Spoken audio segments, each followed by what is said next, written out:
এবং নিধন যজ্ঞ চালাচ্ছে গোটা মানবতাবাদের ইতিহাসের বিরল। আমরা বাংলাদেশের মানুষ রাজপথে নেমেছি, বৈশ্বিক হরতালের সমর্থনে রাজপথে আমরা আন্দোলন সংগ্রাম মিছিল করব। আহ্বান জানাতে চাই, মুসলমানরা ঘুমিয়ে নেই, মুসলমানরা জেগে রয়েছে।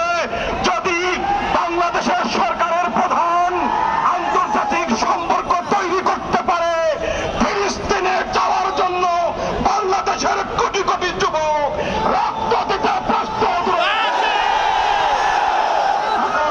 বলতে চাই, বাংলাদেশে এখন যারা ইসরায়েলি পণ্য নিয়ে ব্যবসা করছেন, অনতিবিলম্বে আপনাদের ব্যবসা গুটিয়ে ফেলুন। ম্যাকডোনাল্ড যারা বাংলাদেশে ব্যবসা করছেন, আপনারা ইসরায়েলে চলে যান।